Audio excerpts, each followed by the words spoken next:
व्यापारी विकास कल्याण संघ ने हाइडल मार्च के ज्ञापन दिया है, जिसमें इनकी दुकानें और गुमटियों को यहाँ से व्यवस्थापन करने की बात की गई।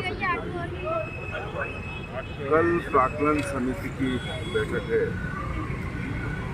उसका मैं मेंबर हूँ विधानसभा में। ये पूरा का पूरा इनका ज्ञापन ऐसे के ऐसे ही रखूँगा, जिसमें पक्ष विपक्ष सबके खड़े होते हैं और सभी अधिकारी जो नगरीय कल्याण संबंधित वहाँ पर PS सभी उपस्थित रहेंगे। मेरा एक ही कहना है, स्मार्ट सिटी का मतलब ये नहीं है कि जो लोग एक बार व्यवस्थापन होने के बाद यहाँ पे अपना रोजगार चला रहे हैं उनको आप दूसरी बार व्यवस्थापन करो। अगर स्मार्ट बनाना है तो पहले ये असंगठित क्षेत्र के जो दुकानदार हैं छोटे छोटे, इन्हें स्मार्ट बनाना पड़ेगा। इनको स्मार्ट एरिया में सही जगह जहाँ पर है वहाँ स्थापित करना पड़ेगा, तब जाके स्मार्ट सिटी का कोई मकसद होगा। वरना आप हजारों लोगों को बेरोजगार करके स्मार्ट सिटी का विकास करने का कोई औचित्य नहीं है। इसलिए मेरा स्मार्ट सिटी के सभी अधिकारियों से, कलेक्टर कमिश्नर से निवेदन है कि पहले जो इनकी बात है उनको सुना जाए और इनको संतुष्ट किया जाए, उसके बाद ही इनके मामले में कोई कदम उठाया जाना चाहिए। और नहीं और मैं पूरी तरह से इनके साथ हूँ।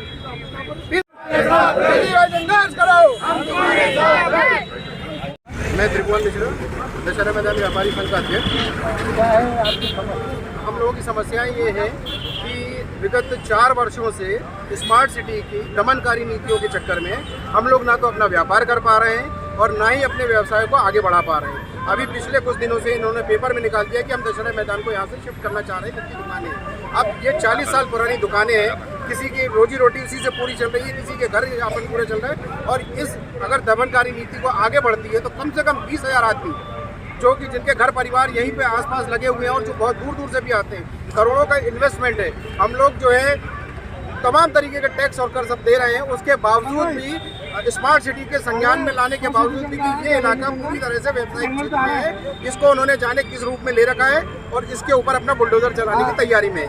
20,000 आदमी तुरंत दूसरे दिन सड़कों पे आ जाएगा। और बेरोजगारी, चाहे एक तरफ प्रधानमंत्री का नारा है बेरोजगारी को मिटाना है और रोजगार को बढ़ाना है, जबकि ये स्मार्ट सिटी रोजगार को बढ़ाने के नेतृत्व के चक्कर में आई थी और ये लोग बेरोजगारी बढ़ा रहे हैं। और ये सिर्फ कुछ चंद अधिकारियों की जिद की वजह से और उनकी अपनी हठधर्मिता की वजह से ये इसको जो है नया रूप रोज रोज दिया जाता है और दशहरा मैदान की दुकानों को विस्थापन करने की रोज नई रूपरेखा तैयार करी जाती है। जबकि ऐसी कोई भी नीति, जब ये स्मार्ट सिटी आई थी तो सिर्फ सरकारी जमीन पे इनको अपना निर्माण कार्य जारी रखना था।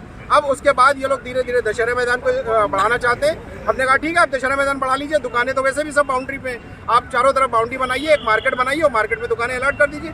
जो आपकी लागत होगी वो हम लोग देने को तैयार हैं। लेकिन ये अपनी दमनकारी नीति में किसी को करोड़ चौराहे तो किसी को हाट बाजार और किसी को मन मर्जी से अपने भेजने के लिए तैयार बैठे हुए और बड़ी दुकानों को छोटी कर दिया है, छोटे व्यवसायियों को उनको अतिक्रमण में डाल दिया है। सब अपनी मन मर्जी से सर्वे करते हैं, ना नगर निगम का सर्वे मानते हैं ना किसी का सर्वे मानना है। अपने रोज आते हैं, रोज दुकानदारों को मॉरल डाउन करते हैं, उनको काम धंधे में व्यवधान उत्पन्न करते हैं। रोज सर्वे के नाम पे आके दुकानदारों से वसूली अभियान चला रखा है स्मार्ट सिटी के लोगों ने। मेरा कलेक्टर साहब से कमिश्नर साहब से यही अनुरोध है कि आप लोग एक मीटिंग करिए और हम लोगों को यहीं पे स्थायी रूप से दुकानें बना के दे दीजिए, जैसा कि पूर्व में वो हमसे वादा कर चुके हैं। कई बैठकों में, कई नियमों में, कई सारे नियमों में हम आते हैं, फिट बैठते हैं। और ये जो इन्होंने सरकारी मकान बनाए हैं, नाले के ऊपर निर्माण किया सरकारी मकान बनाने का, मतलब प्राकृतिक प्रवाह का नाला है, आज से 40 साल पुराना।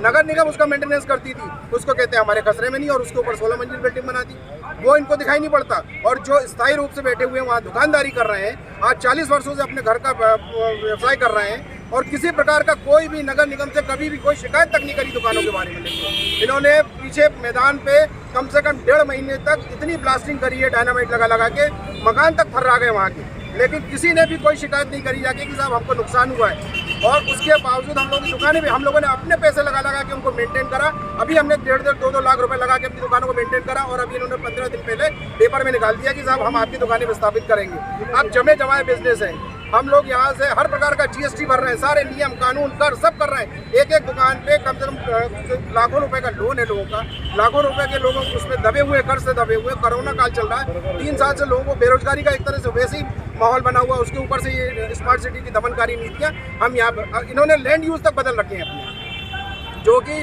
विधि सम्मत वो भी नहीं है। इसीलिए मैं ये चाहता हूँ कि एक बार अधिकारी लोग आएँ, हम व्यापारियों के साथ बैठ के मीटिंग करें और हमारी व्यापारियों की जो उचित मांगे हैं, जो प्रधानमंत्री का दिशा निर्देश है स्मार्ट सिटी को लेके, उसका अगर इन्होंने अक्षरांश भी पालन कर लिया तो हम व्यापारी लोग यहाँ से हिल नहीं सकते।